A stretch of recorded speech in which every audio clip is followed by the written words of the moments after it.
अस्सलामुअलैकुम, कैसे हैं आप सब। उम्मीद है कि सब ठीक होंगे और अपनी फैमिलीज़ के साथ सेफ़ होंगे। अल्हम्दुलिल्लाह मैं भी बिल्कुल ठीक हूँ जी। आप सबकी सपोर्ट और दुआओं का बहुत बहुत शुक्रिया।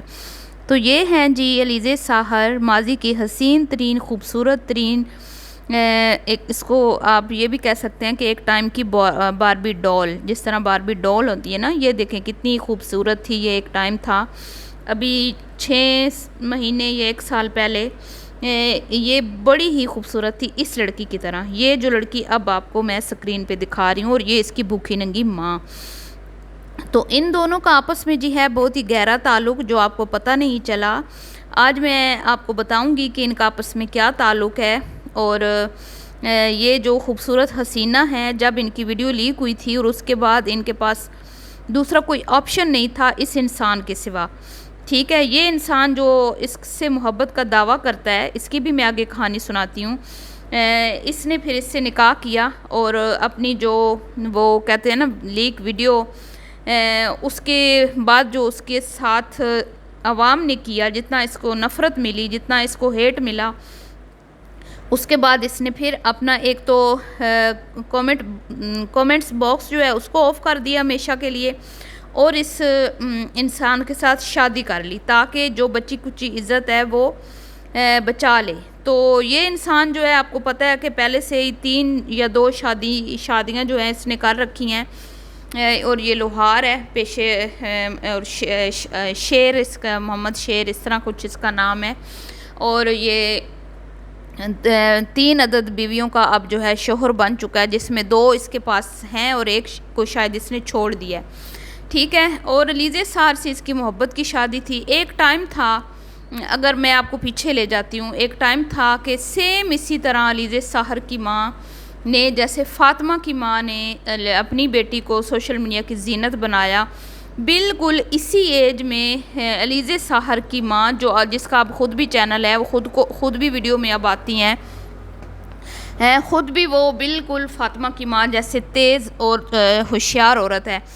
तो उस टाइम इसकी भी एज यही थी जो फ़ातिमा की एज है। ये 15-16 साल की होगी, और इसको इसके भाइयों ने चैनल बना के दिया। ठीक है, ये जिस तरह इन फ़ातिमा और इसकी माँ ने मिट्टी के घर से स्टार्ट किया, इसी तरह ये भी कच्चे घर में रहते थे। मिट्टी के लेप लगाना, मिट्टी के बर्तन बनाना, कोई रेसिपी बनाना, इस तरह करके ये वीडियोस बनाती थी। और बाद में ये लड़की जो है अलीज़े साहर, क्योंकि खूबसूरत थी, हसीन थी, जैसे मैंने कहा कि बारबी डॉल की तरह थी, इसकी एक वीडियो वायरल होगी जब ये ट्यूबवेल में जाके नहाती है। ठीक है, इस तरह का कोई सीन जब ये दिखाती है अपने चैनल पे, तो इसको लोग बहुत ज़्यादा पसंद करते हैं। जैसे अभी आप देख रहे हैं फ़ातिमा नामी लड़की को, आयशा नामी ख़ातून की बेटी जो टिकटॉक पे बैठती है, जब गांव में होती है उसके सर पे दुपट्टा भी होता है, वो सादा सी होती है। ठीक है, लेकिन जब वो टिकटॉक पे बैठती है तो अपने खूबसूरत बालों को खोल के बैठती है, दुपट्टा हटा के बैठती है, चश्मे लगा के बैठती है, और साथ में फ़िल्टर भी लगाती है, और देखने वालों को लगता है कि ये बहुत ही खूबसूरत और कम सिन लड़की है जो मार्केट में नई नई लॉन्च की गई है। तो सेम उस टाइम अलीज़े साहर की भी यही स्टोरी समझ लें कि सेम वही जो है ना, ये स्टोरी दोहराई जा रही है।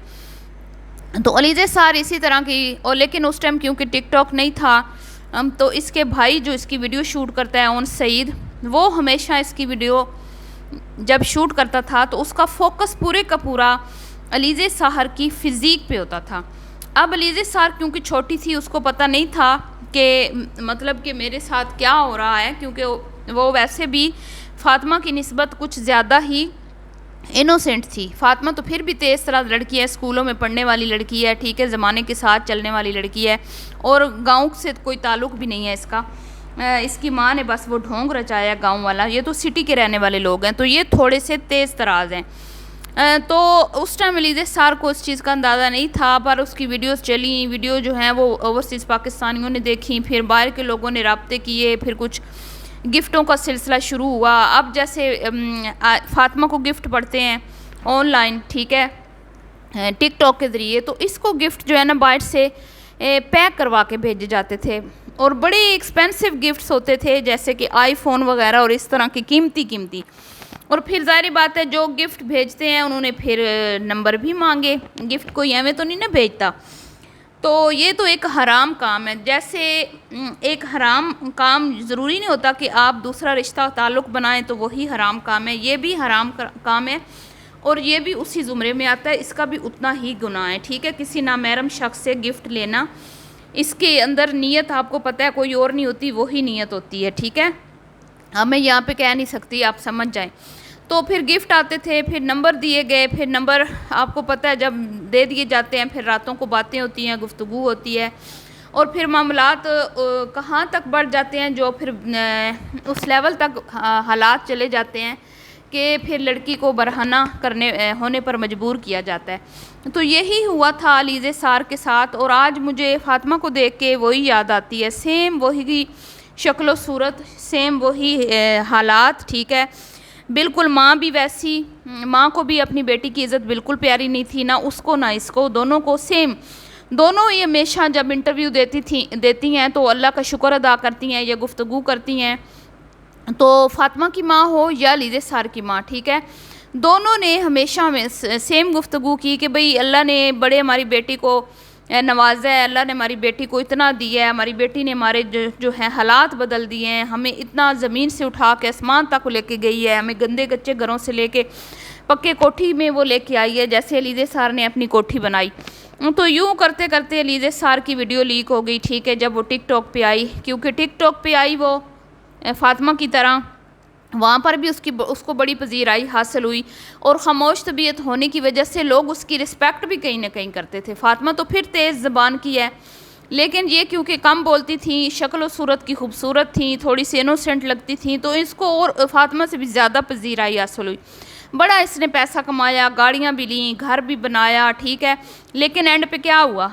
क्या आई आपकी इसकी झोली में, क्या आई? रुसवाई के अलावा कुछ नहीं मिला। और उसके बाद फिर वो वीडियो लीक होने के बाद आप देख लें कि उसने किस शख्स से शादी की, वो शख्स जो आज इसकी इस हालत का ज़िम्मेदार है, और इस हालत के बावजूद भी हमने सुना है कि वो अच्छा खासा रईस इंसान है, लेकिन वो उसको पता नहीं अब 8वां महीना है या 9वां महीना है, उसके पेट के साथ है, वो उसकी हालत देख लें आप, इतनी बदसूरत हो गई है बेचारी, शक्ल सूरत बिल्कुल, जो मैं कहती हूँ ना, मतलब कि खौफ आता है उसको देख के, उसकी ये कंडीशन है क्योंकि वो प्रेग्नेंट है। तो वो शख्स इस हाल में भी उससे काम करवा रहा है। ऐसे शोर पे मैं कहती हूँ लानत भेजनी चाहिए, ऐसे मर्द पे जो आपकी अपनी बीवी की हिफाजत नहीं कर सकता, जो कहता है कि मैंने जब इसको पहली बार देखा था मुझे बुखार हो गया था, मैं इसके इश्क में मुब्तला हो गया था। वो आशिक आज अपनी बीवी को सोशल मीडिया की जीनत बनाए बैठा है, उसको कोई परवाह नहीं है कि वो प्रेग्नेंट है, प्रेगनेंसी के दिनों में भी वो काम कर रही है। और यही हाल मुझे लगता है कि फ़ातिमा का भी अल्लाह ना करे हो। तो हम तो ये चाहते हैं कि जो अलीज़े सार के साथ हो रहा है, या उसकी माँ ने जैसे उसकी ज़िंदगी बर्बाद की, फिर उसको उसके नसीब में जो शोहर आया, फिर जाहिर बात है ऐसी लड़कियों से शादी भी उन जैसे ही करते हैं, कोई इज़्ज़तदार घर के लोग तो नहीं करते, ठीक है। तो फिर उसने भी उसको निचोड़ना शुरू कर दिया। तो अब वो माँ के घर बैठी है, ठीक है, अपने ससुराल में उसकी कोई जगह नहीं है, क्योंकि भाई वहाँ तो पहले भी उसकी बीवी बैठी है और घर वालों ने उसको शायद इजाज़त ना दी हो कि लीज़े को वो लेके आए, क्योंकि ये उसकी एक पसंद की शादी है, तो हो सकता है वो इसको एक्सेप्ट ही ना कर रहे हों। और वैसे भी ये लालची माँ बाप जो अलीज़े सार के, इन्होंने तो पहले ही शर्त रखी थी कि हमारी बेटी को आप जो हो इधर ही रखोगे। मतलब पैसे की इतनी हिरस और लालच और हवस है कि बेटी को क्या कहते हैं कि अलविदा किए ही नहीं, उसको रुखसत किए ही नहीं, उसको अपने ही घर में कब्ज़ा उस पर जमा के बैठे हुए हैं, ताकि कहीं हमारे हाथ से डॉलर ना निकल जाएं। क्योंकि भाई तो निकम्मे हैं, निखट्टू हैं, उनकी शादियां हुई, घर भी नहीं बसे, उनके घर भी जो हैं वो नहीं बने, बीवियां छोड़ के चलेंगी, तो अब क्या हो सकता है। यही बहन है जो पूरे कुंबे को पाल रही है, ठीक है, और शोहर साहब को कोई परवाह नहीं है कि मेरी बीवी के साथ क्या हो रहा है। अब आगे अगली नस्ल जो है वो भी बर्बाद होगी अलीज़े सार की, जब बच्चे होंगे।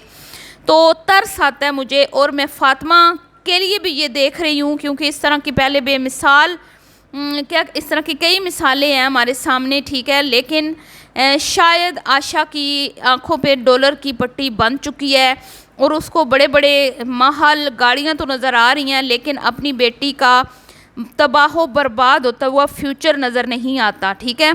तो इस लिहाज से अगर मैं कहूँ कि फ़ातिमा और अलीज़े साहर दोनों बहनें हैं, दोनों की सेम स्टोरी है, दोनों की माँओं का सेम जो है वो माइंड है, मेंटालिटी एक है।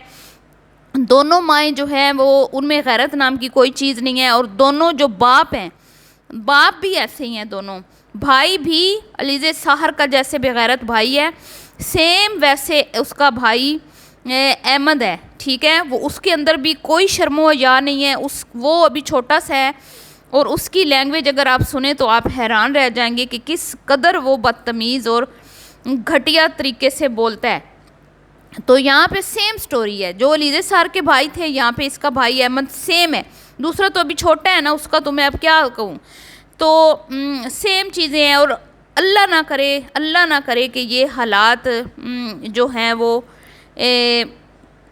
फ़ातिमा देखे, जो हालात अलीज़े साहर देख रही है। और वो मजबूर है, सोशल मीडिया छोड़ नहीं सकती और लोग उसको इतना हेट देते हैं। और जो उसको देखते भी हैं वो सिर्फ और ठरकपन अपना पूरा करने के लिए ठरकी हजरात उसको देखते हैं। तो आने वाला वक्त जो है वो बहुत खौफनाक होने वाला है फ़ातिमा के लिए। लेकिन उसकी माँ को वो जो है ना भयानक चीज़ें दिखाई नहीं दे रही, क्योंकि पैसे का नशा ही ऐसा होता है। तो ये थी जी आज की वीडियो आपको पसंद आई हो तो लाइक शेयर कीजिएगा। मिलती हूँ नेक्स्ट वीडियो में, दुआओं में याद रखिएगा। और आप सबकी सपोर्ट जो है उसका बहुत बहुत शुक्रिया। अभी के लिए इतना ही, अल्लाह हाफिज़।